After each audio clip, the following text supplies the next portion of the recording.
자, 여러분 안녕하십니까? 반갑습니다. 김동수입니다. 자, 오늘은 법률 및 경제특강 제49강 시간이 되겠는데요.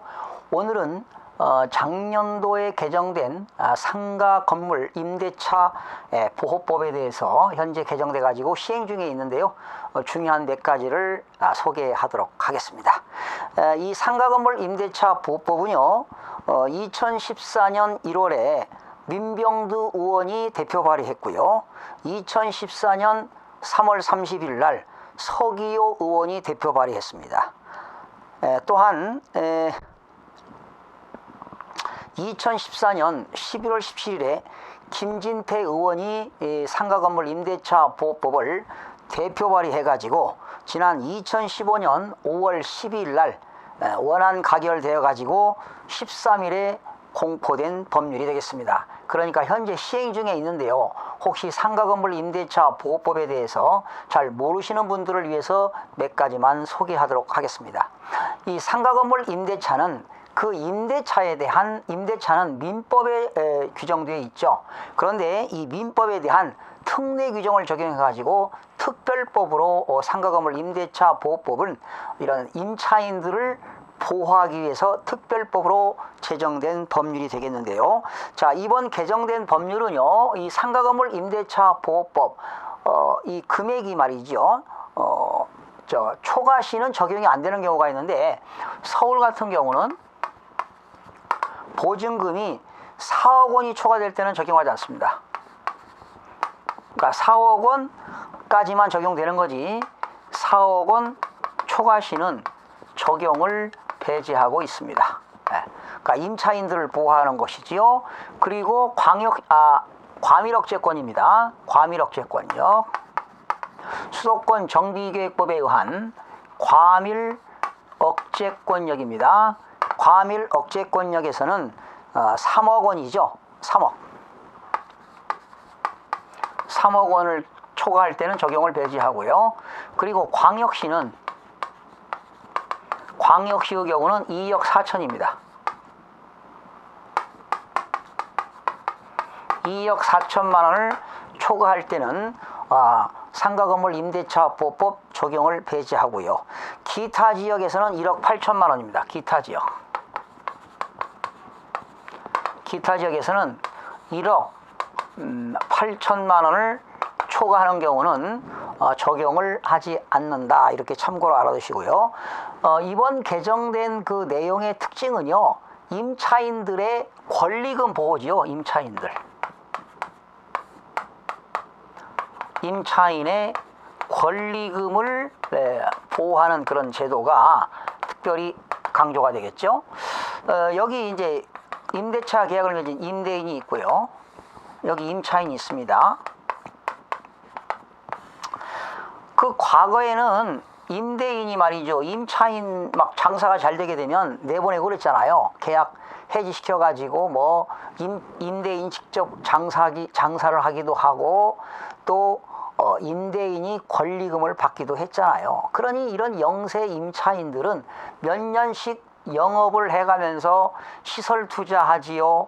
또 자기 영업 노하우 같은 거 정말 고객들 확보했는데 나가라고 하게 되면 장사가 안 되지 않습니까? 그래서 이러한 임차인들의 권리금을 보호한다는 거죠. 예를 들면 임차인들이 무슨 뭐 바닥 권리금이라든가 또는 시설 권리금이라든가 또는 영업상의 그런 노하우 이런 각종 바닥 권리금, 시설 권리금, 영업 권리금을 보장을 해준다는 것입니다. 보장해준다. 특히 이 임차인들은 임대인하고 상가건물 임대차 계약을 하게 되면 바로 그 사업장 소재지를 관할하는 세무서에 가서 확정 일자를 받아야 됩니다.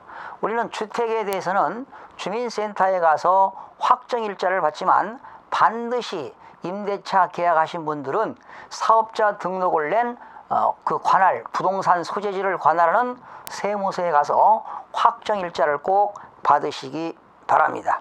그래서 이런 임차인들이 임대차 계약을 해가지고 이제 권리금을 주고 들어가는 경우도 있어요.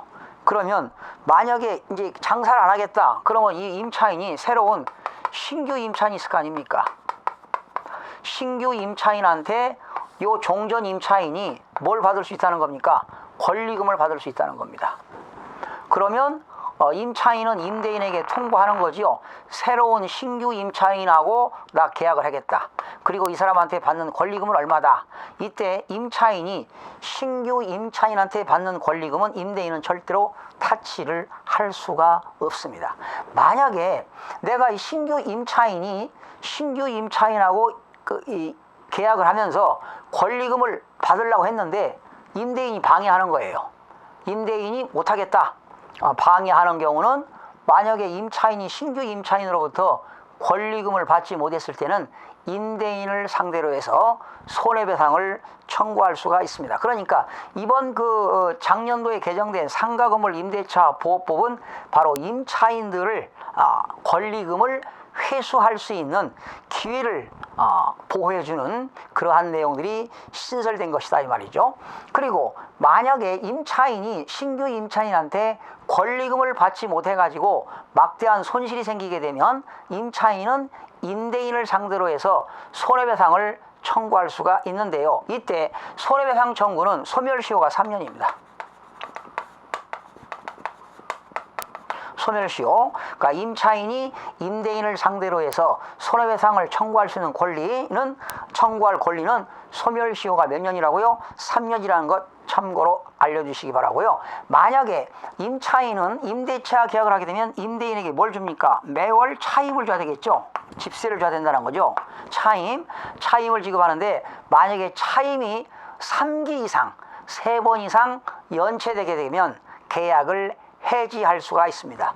임대인은 임차인의 임대차를 계약을 할 수 있다?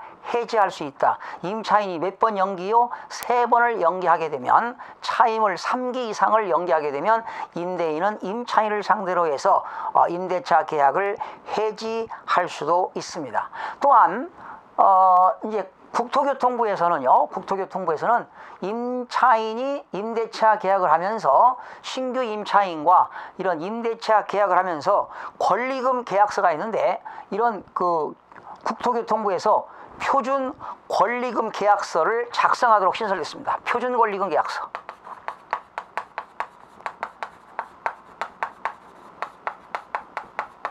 표준 권리금 계약서 양식이 있는데요. 이것을 작성하도록 현재 권장하고 있습니다. 그러니까 결과적으로 이번 상가건물 임대차 보호법은 권리금에 대한 법적 근거를 마련한 그런 계기가 되었다. 이렇게 보시면 되겠고요. 또 그러나 이 임차인은요. 신규 임차인하고 임대차 계약을 맺게 되면 신규 임차인의 정보를 임대인에게 주도록 되어 있습니다. 근데 이때 임대인이 신규 임차인 그 사람 나 별로 안 좋아. 그 사람 별로 안 좋겠다.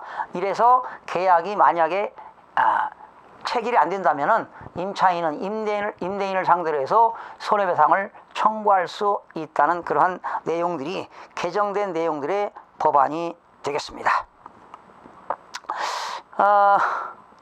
결과적으로 지금 상가건물 임대차 보호법의 주된 핵심은 그러나 임차인들에게 새로운 신규 임차인과 임대차 계약을 맺는 과정에서 권리금을 받은 것을 임차인들을 보호해주겠다는 겁니다. 그때 권리금은 시설 권리금 또는 인테리어 비용이라든가 영업상의 노하우, 영업 권리금이라든가 또는 지리적인 입지가 좋아서 받는 장사가 잘 되니까 아무래도 권리금을 받겠죠.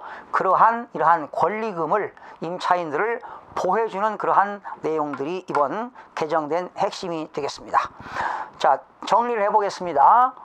상가건물 임대차 보호법 적용이 안 되는 경우는 서울특별시는 4억 원 초과, 광역시는 3억 원 초과, 과밀억제권역은 3억 원 초과, 광역시는 2억 4천만 원 초과, 그 밖의 지역은 1억 8천만 원을 초과할 때는 적용을 배제한다. 그리고 상가건물 소재지를 관할하는 세무서장한테 사업자 등록을 가지고 가서 확정 일자부를 부여받아야 된다. 그리고 임차인이 권리금을 회수할 수 있는 기회를 보호되는 것이 신설되었다. 그리고 임대인은 임차인은 손해배상을 청구할 권리가 있다. 소멸시효는 3년이다. 그리고 임차인이 3기를 차임을 연체하게 되면 임대인은 임차인을 상대로 해서 계약을 해지할 수 있다. 그리고 임대인과 임차인 간에 그런 표준 권리금 계약서 작성할 수 있도록 그러한 내용들이 신설되었다. 이런 것들이 주된 핵심이 되겠습니다. 자, 오늘 이래서 상가건물 임대차 보호법 개정된 내용을 살펴봤습니다. 여러분 다음 시간에 뵙겠습니다.